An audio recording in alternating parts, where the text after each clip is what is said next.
Attention. Attention. The live broadcast you have tuned into is a pre-recorded episode of the D.U.M.B.s podcast. D.U.M.B.s is presently traveling the vast void of time and space in an effort to find you more of the best content in the known universe. Enjoy the following transmission, and remember, if you can't be good at it.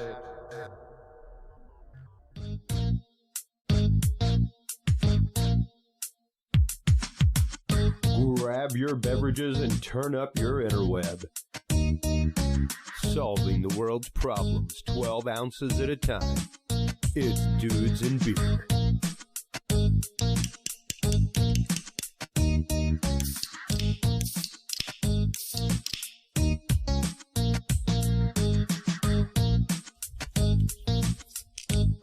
Well, hello everybody, and welcome to episode 310 of the Dudes and Beer podcast.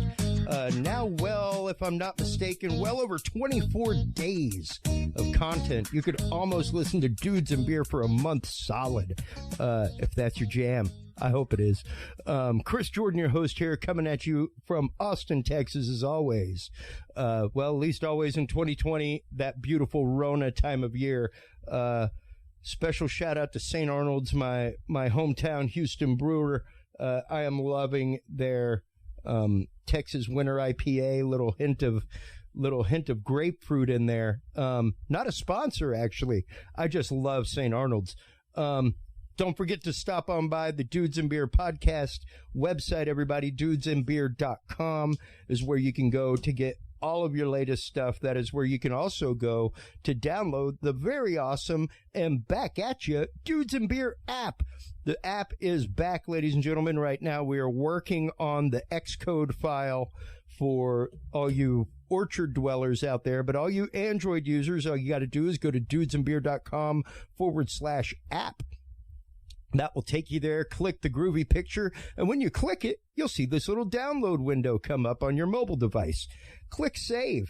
Then all you do is go to your downloads, click the APK, and it'll install. If you already have it installed and we've updated, follow the same process and just say Allow.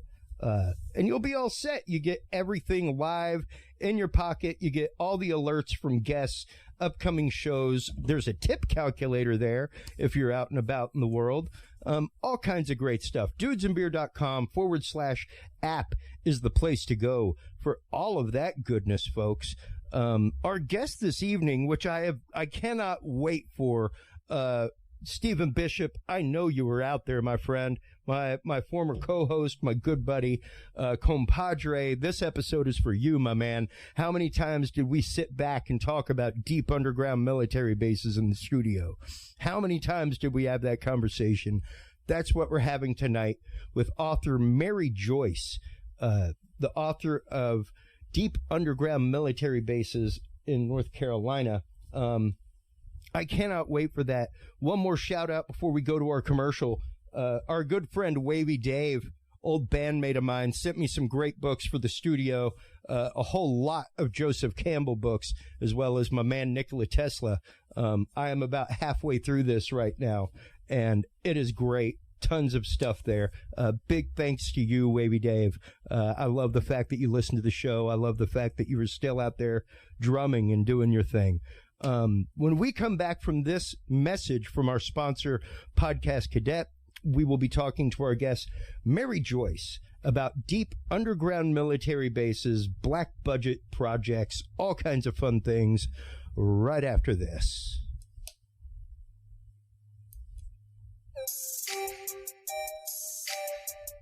Have you considered starting a podcast? Looking for a way to make your business a voice of authority in an industry? Then Podcast Cadet is the solution for you. Whether starting a podcast for yourself, your brand, business, school, church, or just plain fun, Podcast Cadet is here to help you navigate the waters of the podcast industry.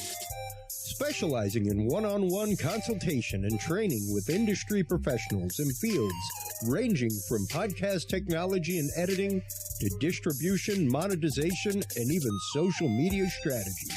Podcast Cadet tailors their services to the specific needs of you and your podcast. Do you already have a podcast and trying to find ways to engage and grow your audience? Sign up for your Podcast Cadet audit today and let us help you explore new and exciting ways to leverage your content and elevate your podcast brand to whole new levels. From consultational workshops to affordable podcast production and maintenance packages, Podcast Cadet is your one-stop shop for everything podcast related on the internet. Visit podcastcadet.com today to sign up for your consultation or training and use code DUDES20 to save 20% off your entire purchase. That website again is podcastcadet.com. Full disclosure, folks, Chris Jordan here. I am one of the co-owners of Podcast Cadet. We started that program because we just found a bunch of people that got really bad advice, either starting podcasts for themselves, didn't know how to start them for their friends, businesses, what have you. So stop on by. Podcastcadet.com is the website. Our guest, Mary Joyce, tonight. I am so excited about this episode to talk about deep underground military bases in America, to sit down and discuss some of the black budget programs that are involved with these things, as well as what's in these. Mary, welcome to the program. Well, thank you. It's always nice to have a nice conversation. Absolutely. So sorry about the technical hiccups today. And of course, thank you so much for being able to pre-record. I never really know what my schedule is whenever I am on show, so I greatly appreciate the courtesy. Well, since you're in Texas, we're just really happy you have electricity. Oh, that's right. Like I told you before the show, I was one of the very fortunate few who still had power, still had water. We had no internet. We had intermittent cell service. So it was like we went to 1990, not 1890. We were extraordinarily lucky through all of it. Let's before we get into deep underground military bases, things like that. Let's get a little bit. I always like to talk about people's bona fides, what they do, how they got into the realm of research that they're in. And you yourself worked in newspapers, you worked in publishing for years, as well as working on the team of the D.U.M.B.s, correct? Well, that's really going to impress your audience. Yeah, I worked on talking children's books when I worked for Texas Instruments. Awesome. And one of the books we did was by the couple that did those books. And, that I've got to do a whole episode sometime on the Mandela effect, because, of course, the D.U.M.B.s is one of those where people are like, I swear it was Bernstein my whole life. So interesting stuff, to say the least. But you have been involved with journalism, editing, and research of material for years. And what was it that first led you down the rabbit hole of deep underground military bases? Because that is a rabbit hole. It is a rabbit hole, and it's not one I went looking for.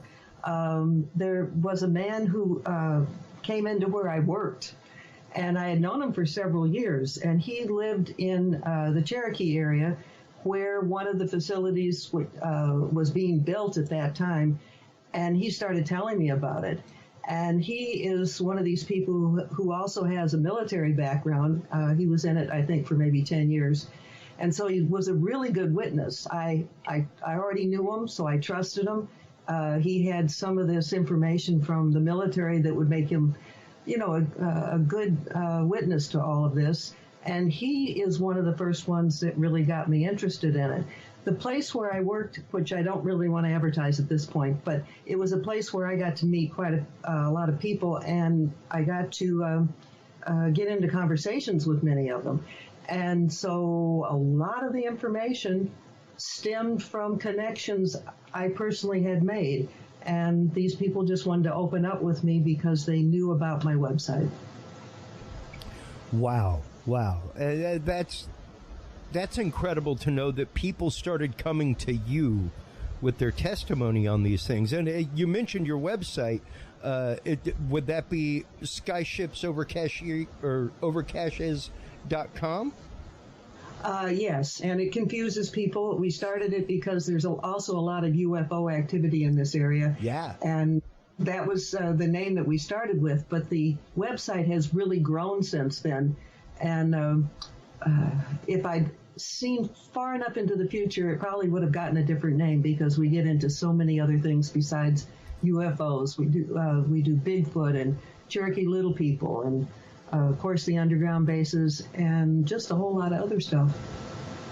And that's what I love about people like you, is that you may have started at one place, but you realize that there is so much more to the story of all of it than just UFOs, than just one topic. And the fact that you have gone into Cherokee Little People, gone into folklore in America like that, the fact that you've gone into almost the realm of what would be modern folklore, especially once you start talking about stories like D.U.M.B.s, things like that in New Mexico, with deep underground military bases.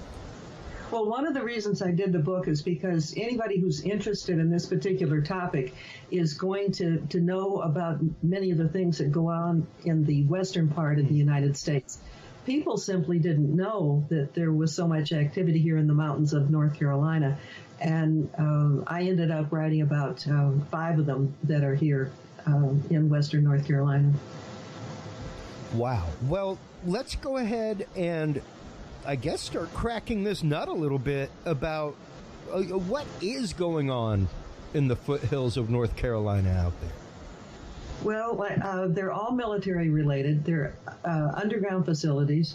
The one that I thought your audience might be the most interested in is the one that has been built under the Great Smoky Mountain National Park. And the reason I thought that would be a good one to really focus on is because there are so many people who've been to that park, and there are, and if they haven't been to the park, they certainly know where it is. Well, yeah, I mean, the National Park Service is, well, it's the National Park Service. It's one of the most largely traveled vacation things in our country. You know, people are in and out of them regularly, and to know that not only something like this is going on, deep underground military bases, but that there are tons of people that go missing every year, all kinds of stuff. So there's a whole other story behind our National Park Service. There are quite a few of them. We have a couple here in Austin that are part of, quote, Agenda 21, you know, things like that. I gotcha. But anyhow, this first witness regarding this particular facility, he and his wife, who also has had a military background, they were on the south side of Cherokee, and Cherokee is immediately adjacent to the Great Smoky Mountains National Park.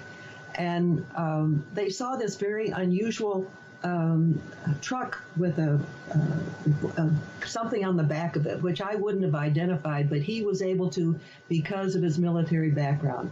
And he said it was a decontamination chamber or module.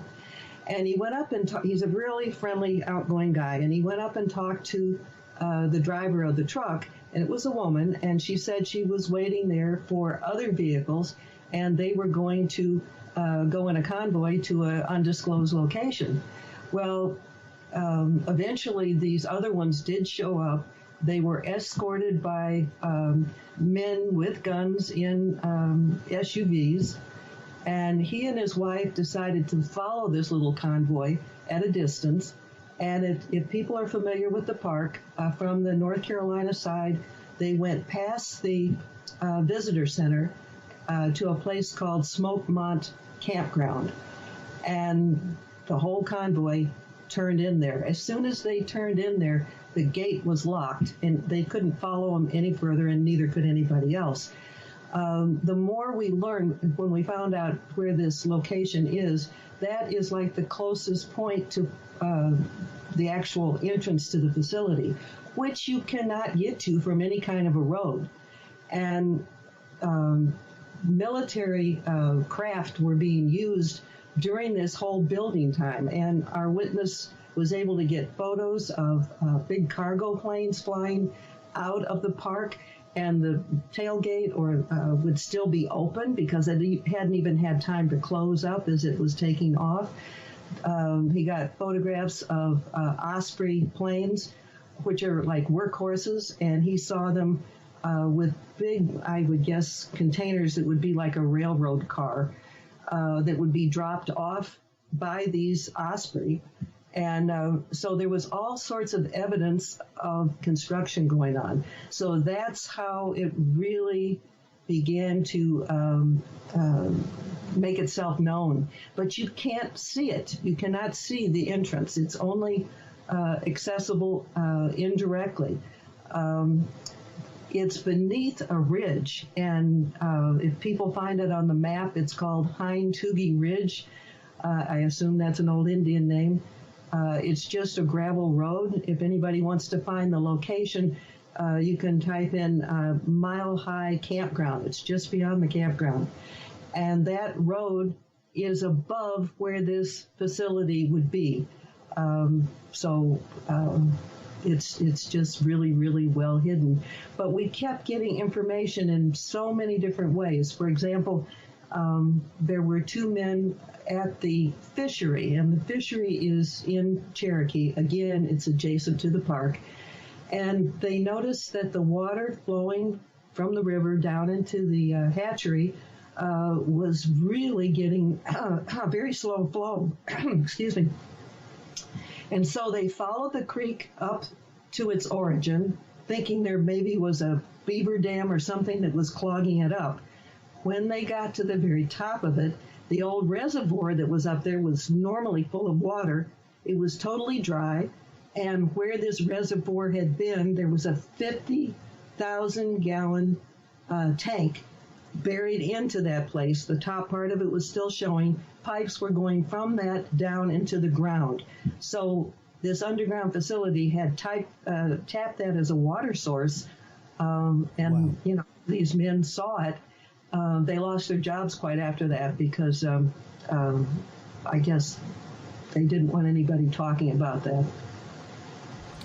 People have also seen park rangers, and I should put that in quotations because they've been seen carrying machine guns, which is nothing that a park ranger should have.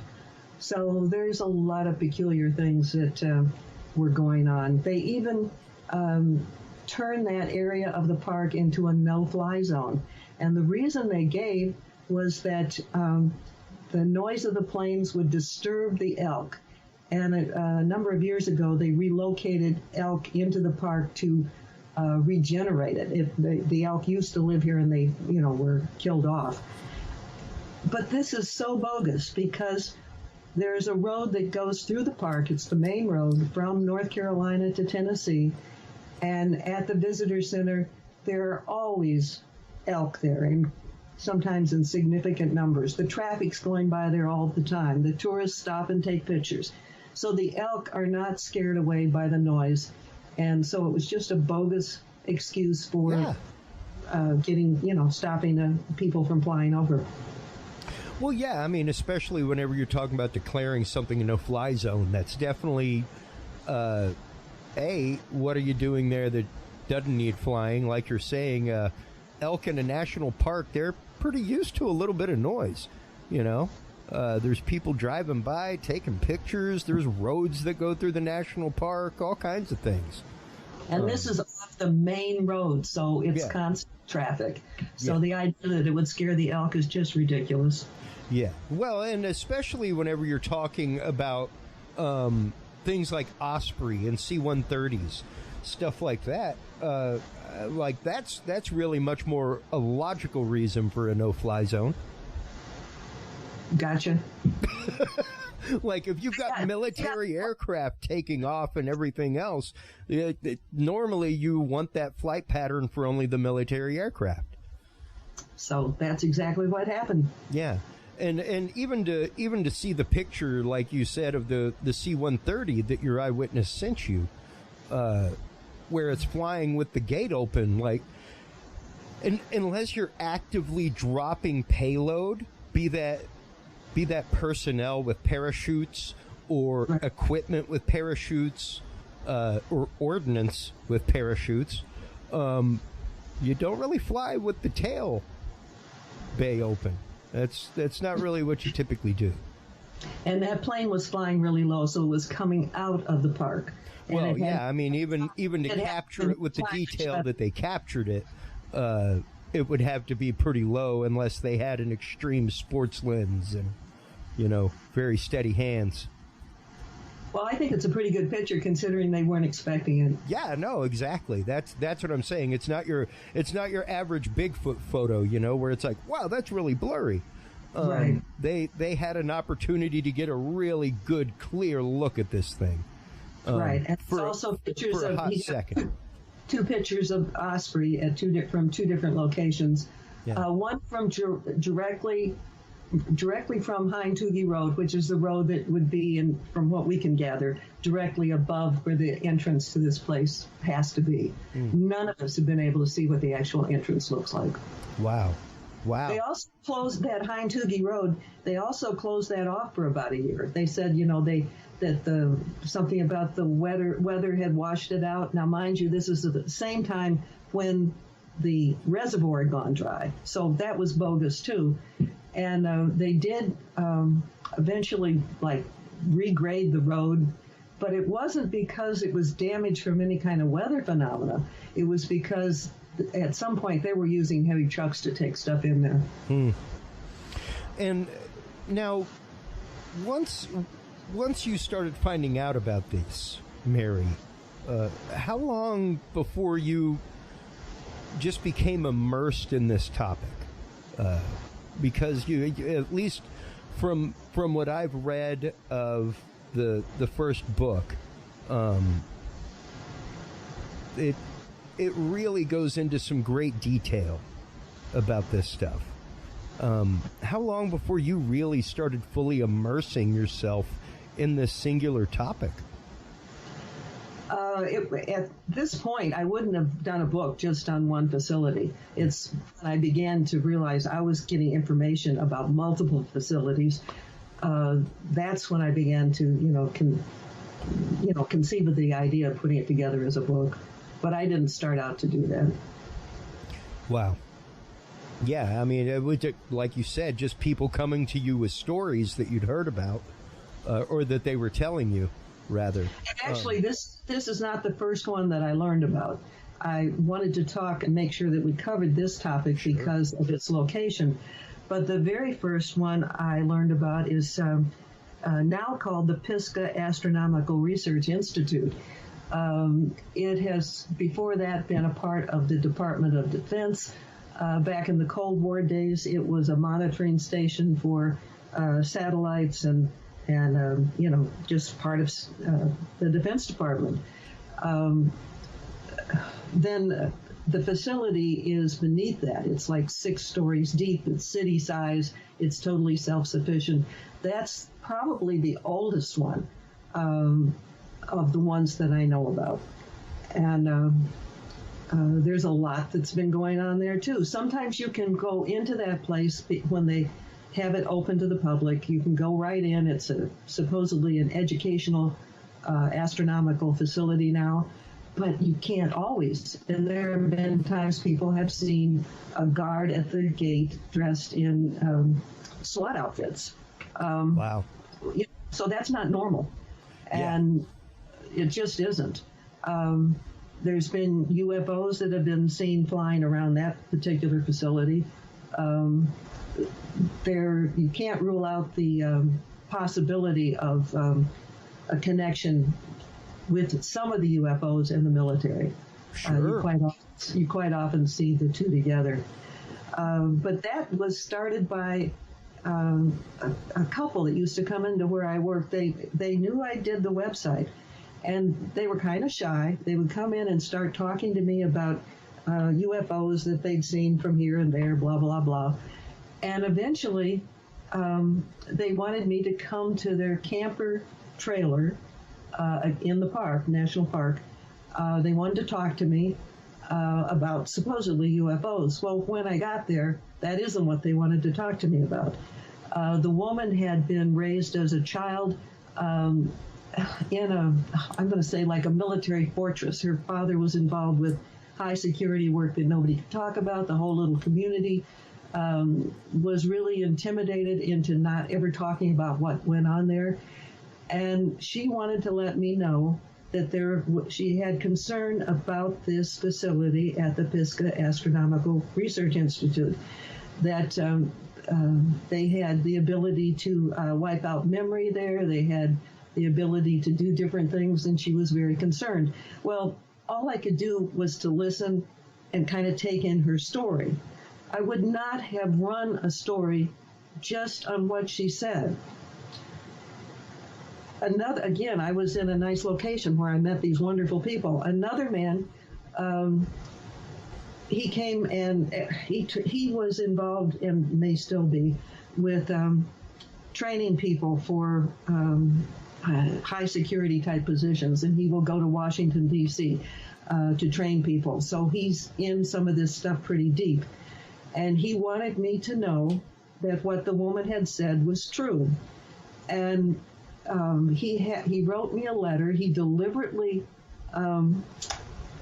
changed the way his writing style was so that he couldn't be identified that way. He had somebody else deliver the letter to me, and after he provided all this information, I never saw the man again. And up to that, before that, I had. So he wanted to make sure he was not connected with me.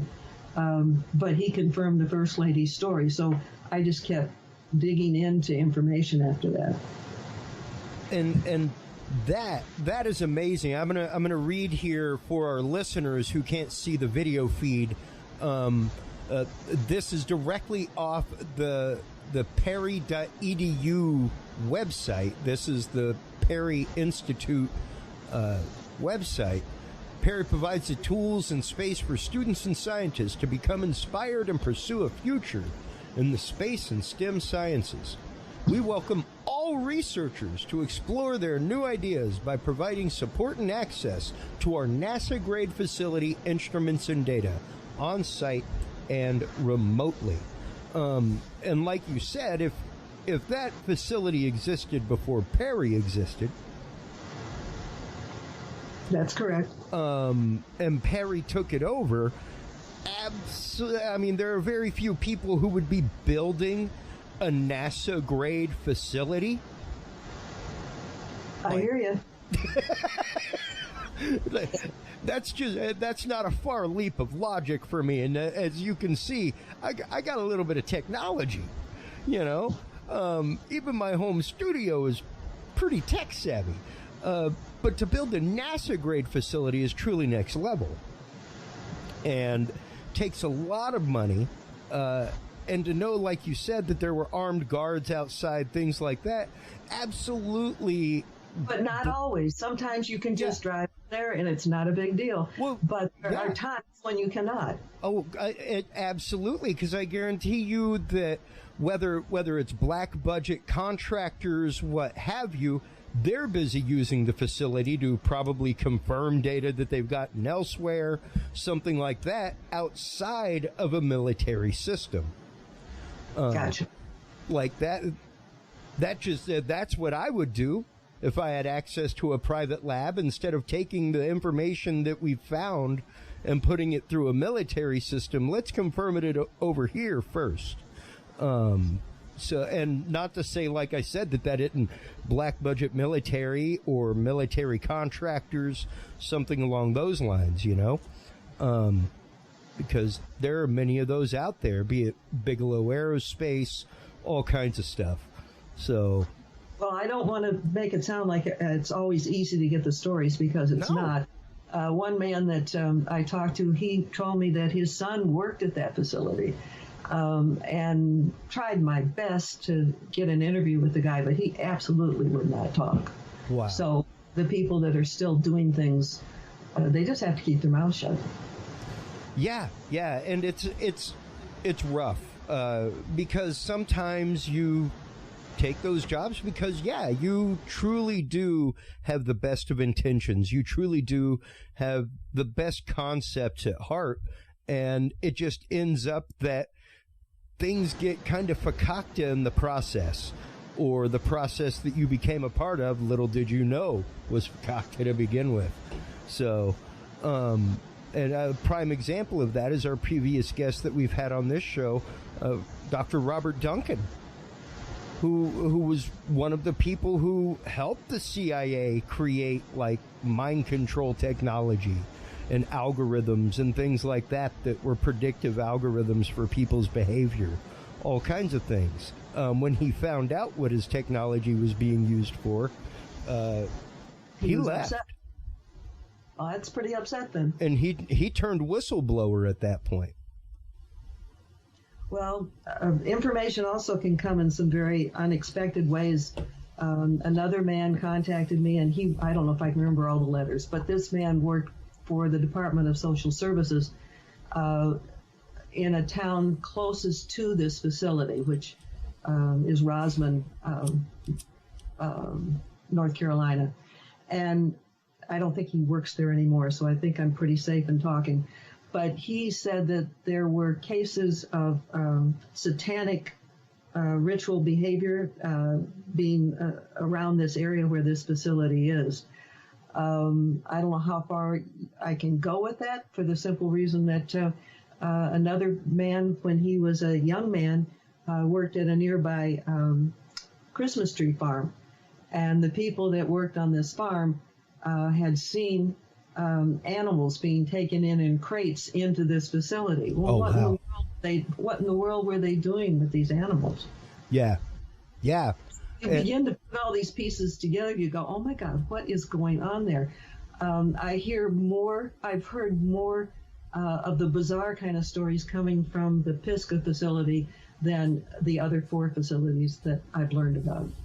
Well, and let's get into those other facilities real quick. Okay. It's interesting. Most of them are near parks. For example, the 2 we've talked about, the Great Smoky Mountain National Park, the Pisgah Astronomical Institute is right off what they call the Big Bend of the Blue Ridge Parkway. And that right there, hold that map. You can see that kind of a crook where it says Blue Ridge Parkway. Well, this facility would be right about where the word ridge is on the map you're showing right now. And so that's in the park area. And it's like, when you look out from there, it's like, you don't see any civilization. Another one is Sugarloaf Mountain, which is immediately adjacent to Chimney Rock Park. Now, that's a state park. Some of these others are national. And that's interesting, too. Somebody who, again, got to know me through the website contacted me for different reasons, and she eventually connected me with a friend of hers who lived at the very top of Sugarloaf Mountain. Sugarloaf Mountain, when you get up to the top, just has maybe, I can't remember anymore, maybe 6 houses, just a few at the very top. And to get there, at the time I first went there, it was a gravel road that had many hairpin turns. And she talked about, again, these military craft dropping off equipment at the top of the mountain, just beyond where these houses are. And she and her husband, hopped the fence and went up there and checked things out after some of this activity had gone on. And fresh sod had been placed all over it. So they had done something and tore it up enough that it had to be resodded. When I've got an aerial view of the top of that mountain, and it looks like an old silo for a military rocket. I don't know if it was ever used for that, but it looks like many of them. And I've shown diagrams and other pictures so you can see, it really does fit into the mold. So I don't know, maybe they just took an old silo facility and expanded on it. They saw car tracks or vehicle tracks that went right up to a cement wall up there at the top of the mountain, again, beyond where these people live. And the car tracks go right absolutely up to the wall. Well, you know that can't happen. That means that wall opened because, you know, the bumper or the roundness of the wheel would prevent you from having your tread mark, you know, just dead in right at the edge of the wall. So that's another story that has a whole lot of, you know, interesting tidbits to it. Later, and I personally have not followed this up, but I talked to 3 witnesses. Since I was there, they've had all sorts of big electrical trucks. I think maybe about as many as 20 at one time. They put in these giant electrical cables, I mean, really big cables. One of the witnesses said it was like installing electricity for a major stadium, supposedly just for, you know, a handful of houses at the top of the hill. Well, obviously, it was being used for something else. So that's another one that's kind of interesting. Wow. And now, when you're talking about Sugarloaf Mountain, just curious, because, of course, I'm from Texas and I lived in Maine, and both of them have a Sugarloaf Mountain. Yeah, but there are a couple others in the country as well. Florida even has a Sugarloaf Mountain. It's just a hill, but they do. But you were specifically talking about Sugarloaf Mountain, North Carolina. Adjacent to Chimney Rock Park in North Carolina. Okay. Yeah, just making sure before we carried on there, before people started, my audience is Google prone during the show as I am. So just wanted to make sure for those who were searching things out there where they could narrow their search category a bit. Now, earlier you mentioned these testimonies from eyewitnesses about animals being carted into the facilities, things like that. And that was something that was mentioned in the testimony about Dulce Base, was that, of course, there were numerous levels to the base, and some of them were doing genetic experiments with animals. Some of them were doing chimeric experiments between extraterrestrial entities and animals, some of them between ETs and people.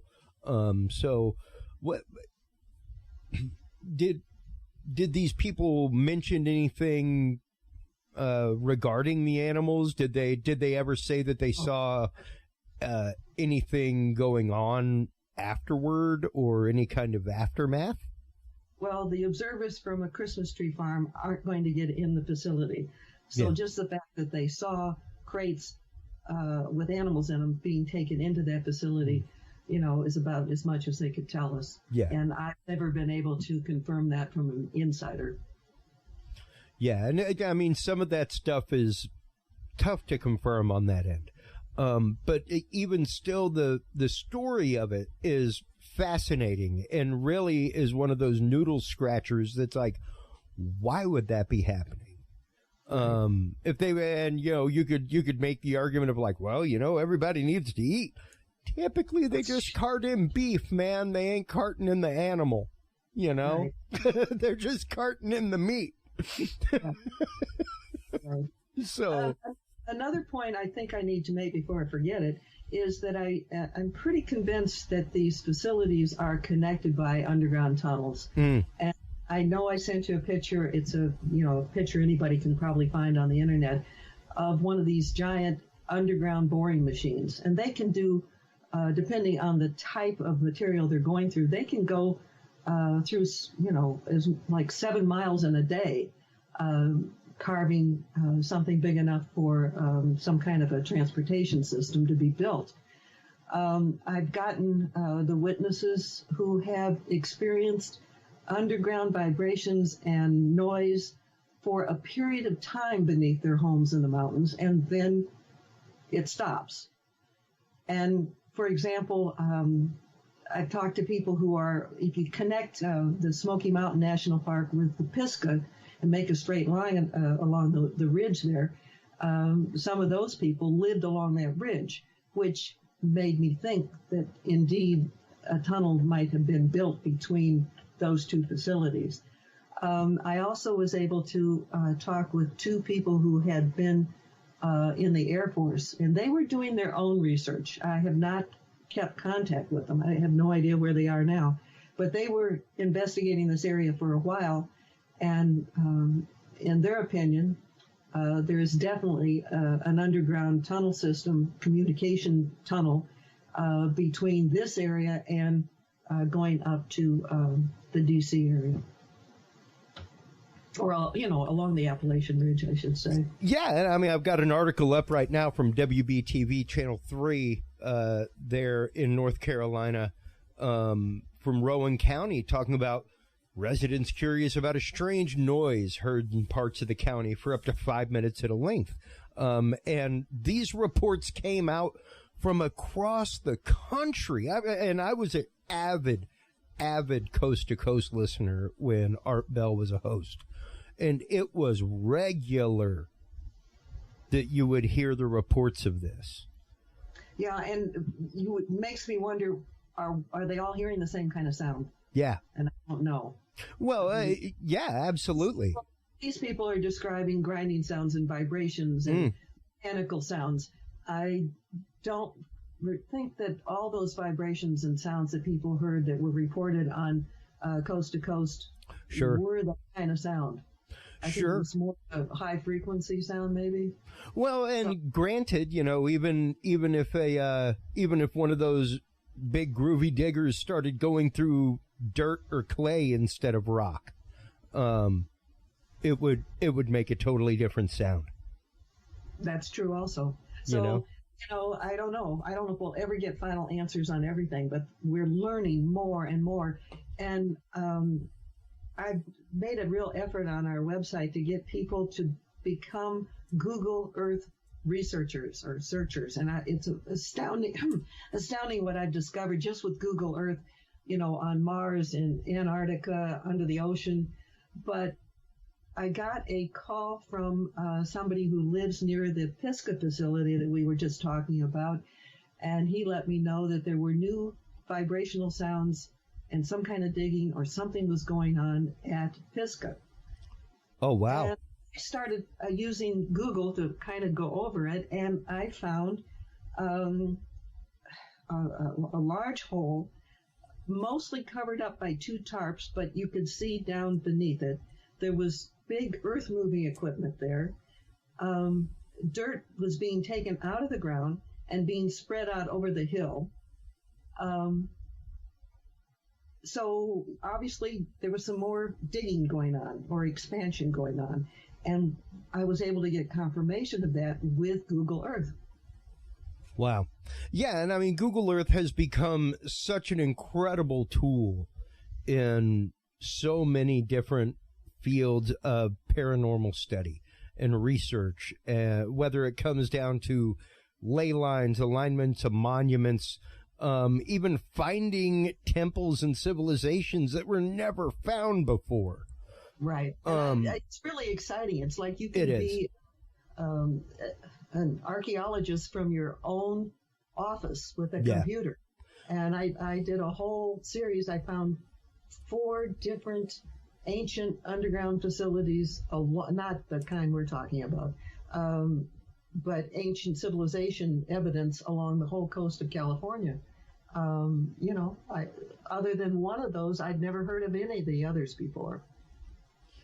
Yeah. And, for my money, whenever you're talking about things like deep underground military bases, deep underground facilities to begin with, because like we said at the beginning of the show, they are not just here in America. You go to Japan, and there's some there. There are even a couple here that study neutrinos, all kinds of stuff. And once again, much like the Perry facility, where it's like, hey, we got a NASA-grade facility. They could be used for all kind of alternative research as well. That's correct. Anyhow, if I assume you have some people in your audience that are interested in this, and I just want to give the full title of the book. I don't know if you've got absolutely. It up. It's Underground Military Bases in big letters, hidden in North Carolina mountains. If you go to the website, skyshipsovercachers.com, and open up the editor's corner, you can open up and there will be like a brief little information paragraph about each of the books that I've done, including that one. And all of my books are available through Amazon. Yeah, and like I said, I always buy the books of my author, or of my guests rather. We have added your books to the D.U.M.B.s store as well. They're right here where you can go nice and easy. And I got underground military bases hidden in North Carolina mountains. Absolutely amazing information. And it's not just words. No. I get pictures of the places. I get as much location maps and photos as I can, and I do that on the website too. We live in a world where people want to get information fast. We're very visual, and so anything I do has both elements to it. Yeah, and it's so important. That's one of the reasons why I ask people for photos, why I ask them for, maps, anything like that. Like if you were out giving a presentation or a talk, what would you put in your PowerPoint? Because while we are on the radio, while we are on audio platforms, we're on video platforms as well. And that's why I started the Dudes and Beer Knowledge Vault on our website, was because I could now show people the PDFs of the declassified government programs. Gotcha. It's like you think I might be crazy, or you think my guest might be crazy talking about this. Well, here's the actual patent. Right. And when you start seeing documents, when you start seeing this kind of declassified material, when you start seeing black budgets right in front of your face, it's a little bit different story, and that's where my newspaper background has been absolutely good preparation for what I do with the website. I take, you've got to find the proof. You've got to, you can't just go off speculating with nothing to back it up. That's it. I don't want to do that. No, you can't. You can, and it makes for great entertainment. But it is not factual. It leads down horrible places. It can lead people to a place of utter fear in life. And it can, basically you are feeding into that, and that's no good, and it's especially important now because we have gotten so deep into a swamp of conspiracy theories. Yes. There are conspiracy theories in every direction, and people don't take the time to check it out to see if what they're passing along to others is correct or not. And so people say, well, I saw it there and I saw it there, therefore it must be true. And I go out of my way to make sure that there's information to back up what we're putting on our website and what I put in my books. Yeah, it is so entirely important. And my audience knows, they know where I used to work, told you where I used to work. The whole reason I started this show was because I saw these stories. I saw these things, and it was like, why are we not actively talking about that? Why is it that when CERN creates matter out of light, it's a sideline news article written up in 2 sources? Like, CERN just made matter out of light, man. I think that might be slightly more important than what politically is on the horizon. Right. We are drowning in politics, and I hope that we can get our heads above it. Well, yeah, and, I started this show because I love conspiracy theory, don't get me wrong, but, man, it can lead to some horrible places, but there is a lot of fact behind a lot of those theories. And that's why on this show, like I said, my audience knows whenever I am putting out my hearsay and conjecture, I say full on, this is my hypothesis. I don't even use the term theory anymore because conspiracy theory was rated by the FBI as a watchword. So we use the term conspiracy hypothesis here because we should all be following the scientific method when we think. And it's hypothesis and then theory to prove the hypothesis. So you're allowed to hypothesize any crazy thing in the world as long as you say it's a hypothesis. And that's even science. As long as you say it's hypothesis and not a theory, you're right. It's a hypothesis. So, yeah, we get very exacting with that because the CT has become a very dirty word in our day and age. Despite the fact that there are tons of people sitting in prison for conspiracy, and I'm pretty sure just about every DA in the country is technically a conspiracy theorist. Like, that's what they do for a living, is come up with a narrative and then sell it to a jury. So, no different. And yeah, it's hard sometimes to get past that. Like, we didn't even do a show about conspiracy theory on this show until I could get a hold of Dr. Richard B. Spence, who taught a course on conspiracy theory. Like, I don't want to talk the hearsay and conjecture. Let's talk about the facts behind it. You know, let's look at pictures of airplanes, things like that, taking off at very low altitudes with bay doors open. Let's take a look at project site maps, things like that really do kind of start putting the puzzle pieces together for you once you start seeing them. Well, it sounds like you make a good newspaper reporter. I can't write. Oh, okay. I know. Ask my wife. You get me beyond the one page that I write for my podcast posts, and that's something special. I cannot write. I can extemporaneously speak all day long, but I cannot write. Cannot write to save my life. Well, okay. Before we let you go, I want to thank you again for taking this time early to be with us, and for your patience this evening. But before we go, tell everybody where they can go, of course, besides the D.U.M.B.s store, to get your books.